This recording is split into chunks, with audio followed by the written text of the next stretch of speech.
பிரண்டை கவசம் எப்படி தயாரிக்குன்னு பார்க்க போகிறோம். இதுக்கு நமக்கு தேவையான பொருட்கள்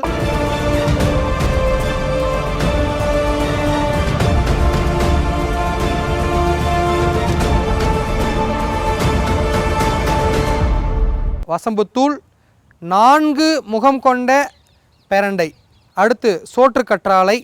1 ஏக்கருக்கு 4 கிலோ பிரண்டை வேணும், 1 கிலோ வசம்புத்தூள், 4 கிலோ சோற்றுக்கற்றாழை. இதை நல்லா ஊற வைக்கிறதுக்கு நமக்கு ஒரு 20 லிட்டர் தண்ணி வேணும். அதுதான் நமக்கு இங்கே தேவை. இப்போ முதல்ல என்ன பண்ணிக்கிறோன்னா, இந்த பிரண்டையை நல்லா துண்டு துண்டாக வெட்டிக்கிறோம்.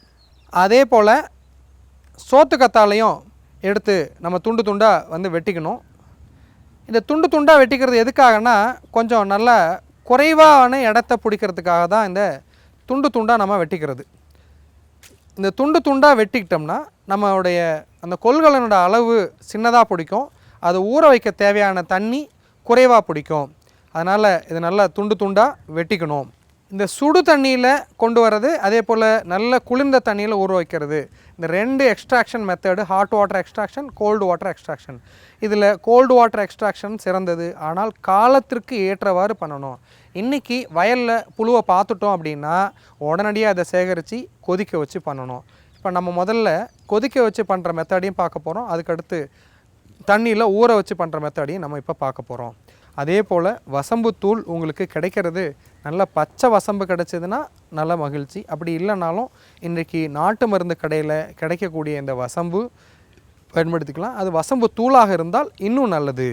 இந்த குளிர்ந்த தண்ணியில் நன்றாக ஒரு குறைந்தபட்சம் 45 நாளிலிருந்து 60 நாளைக்கு நல்லா ஊற வச்சு அந்த சாறு எடுப்பது தான் மிக சிறந்த முறை.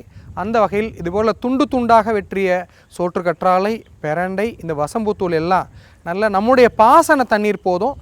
மறுபடியும் சொல்கிறேன், நீங்கள் பசுமாட்டு கோமியத்தில் ஊற வைக்கக்கூடாது.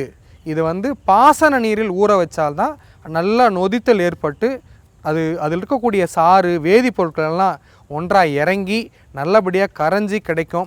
60ஆவது நாள் நல்ல முழுமையாக அது நல்லா நொதிச்சு போயிடும். அதுக்கப்புறம் அதை கரைச்சி எடுத்துக்கலாம் இந்த சாறு. ஆக குளிர்ந்த தண்ணீரில் தயாரிப்பதான் மிக சிறந்த முறையாகும். அவசரமாக தேவைங்கும் போது நம்ம இதை நல்லா கொதிக்க வச்சு பண்ணிக்கலாம். சோற்றுக்கற்றாழை, பிரண்டை, வசம்பு தூள் இதையெல்லாம் ஒரு பானையில் நம்ம எடுத்துக்கணும். இந்த கரைசலை கொதிக்க வைக்கும் பொழுது நம்ம அலுமினிய பாத்திரத்திலோ அல்லது இரும்பு பாத்திரத்திலோ செய்யக்கூடாது. இயன்ற வரைக்கும் பானையில் பண்ணலாம். அப்படி இல்லைன்னா எவர் சில்வர் பாத்திரம், இது போல் பாதிப்பு ஏற்படுத்தாத ஒரு பாத்திரத்தில் தான் நம்ம இதை பயன்படுத்திக்கணும். இப்படி துண்டு துண்டாக வெட்டினதெல்லாம் எடுத்து போட்டாச்சு. அடுத்து இதில் என்ன பண்ணணும் அப்படின்னா, நம்ம இதுக்கு தேவையான அளவுக்கு தண்ணீர் ஊற்றணும். பொதுவாக 4 கிலோ பிரண்டை, 4 கிலோ சோற்றுக்கற்றாழை இது ஊற வைக்கிறதுக்கு 20 லிட்டர் தண்ணி போதுமானதாக இருக்கும். இப்போ நல்லா தண்ணி ஊற்றிட்டோம். இதை இப்போ நல்லா நம்முடைய விறகு அடுப்பில் கொதிக்க வைப்பது சால சிறந்தது. இதுவே உங்களுக்கு ஒரு சந்தேகம் வரலாம், நான் இந்த ஸ்டவ்லேயோ அல்லது கேஸ் அடுப்பில் வைக்கலாமான்னு. தாராளமாக வைக்கலாம், ஒன்றும் பிரச்சனையே இல்லை. இப்போ வசம்பு தூளாக வச்சுருக்க வசம்பு தூளையும் இதில் கொட்டிக்கிறோம். கொட்டிக்கிட்டு இது என்ன பண்ணணும், அந்த தண்ணியில் நல்லா உள்ளே போகிற மாதிரி இதை இந்த ஒரு ஆப்பையை வச்சோ அல்லது கரண்டியை வச்சோ கலக்கி விடணும். நல்லா கலந்துக்கிற அளவுக்கு. இல்லைன்னா அந்த தூளாக இருக்கிறது தண்ணியோட தண்ணி கரையிறது கஷ்டமாக இருக்கும். அதனால் நல்லபடியாக கலக்கி விட்டாச்சு. இப்போ தண்ணியில் ஊற வச்சிட்டோம். பொதுவாக இது போல் இருக்கிறத ஒரு 2 நாளைக்கு அப்படியே இந்த பானையிலே ஊற விடணும்.